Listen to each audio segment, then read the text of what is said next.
Alright,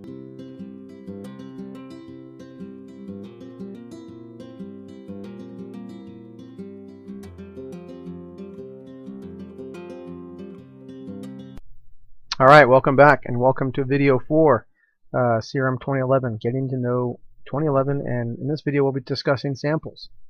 So again, I want to touch base on the views. You can set up any kind of view you want here. So if you want your default view to be fulfilled sample request, you can do that. Hit view, hit set as default view, and that'll be your new default view when you come into samples. The best way to really show the samples is to start a new sample. So rather than going and look at an existing one, I'm going to go and show you how to start a new sample. Now, in the past with 4.0, it's been very easy to go to a company and from within that company select a new item and start the new item from there. And while that used to be a preferred method, I'm actually going to steer people away from that. The best practice is going to be to start directly from the navigation pane with a new one. And the reason for that is if I add a new sample here, we've got so many linked fields that are all company type fields, so you can see the distributor, the manufacturer, and the customer all become Balboa Water Group because I started from that group. The system doesn't know which record you want that to go in there. So the preferred method to start any new record, whether that be quote MBO lead sample, is to actually start with the navigation pane here and collect new from the main navigation ribbon. And this way, even though we don't have any companies pre-selected, it will be the preferred way to do it. So let's go to samples. We'll hit new, start a new sample. From here I can go ahead and select my company.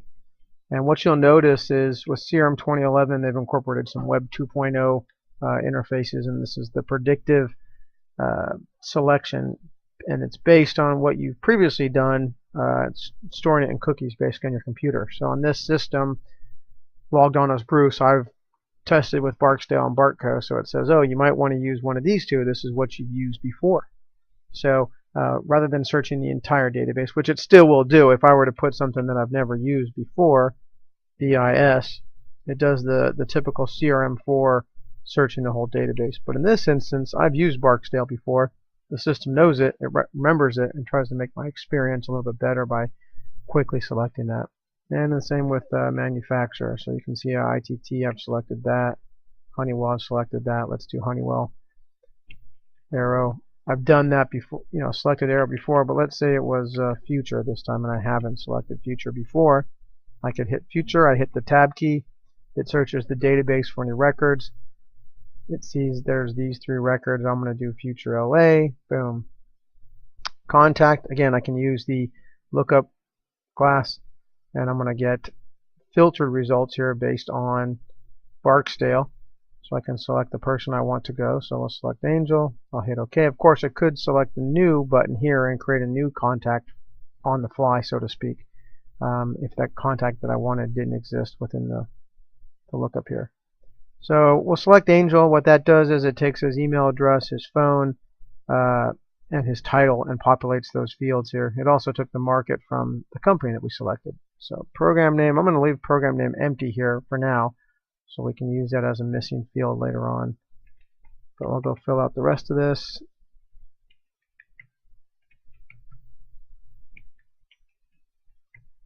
Got some fields where we want to ship the samples to.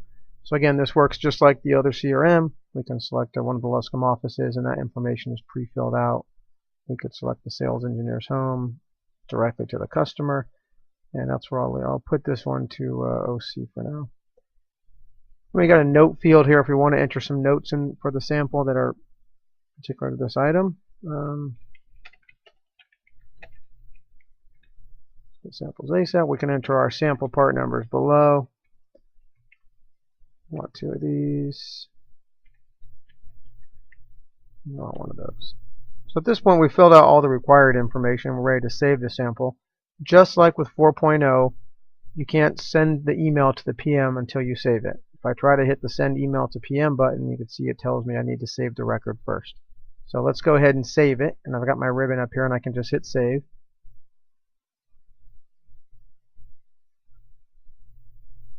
And the record is saved. It did not do what I thought it was going to do, and that was going to prompt me because I didn't have the program name. But let's enter the program name. I will look into that. That's why we're in beta mode here, trying to find these bugs out. So if you see a bug like that, definitely let me know, and we'll get that fixed. So now that we've added the part numbers and we've saved the record, let's go ahead and send this email to the PM.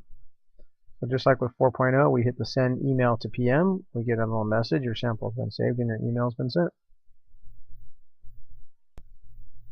And just like before, the sample status is changed to sent PM to order, and the date that it was sent and the time is automatically date stamped in there. So that's samples. Again, with regards to 2011, it is a vertical application, so everything's going to go up and down. You've got your sections you can collapse and expand here. So again, play with this. You're in beta mode. You guys can do whatever you want. If you find some bugs, let me know. Get to know the system. Once we go live, we're going to expect that everyone's going to know how to do this and be able to use the system effectively. Thanks, guys. Stay tuned for the next video.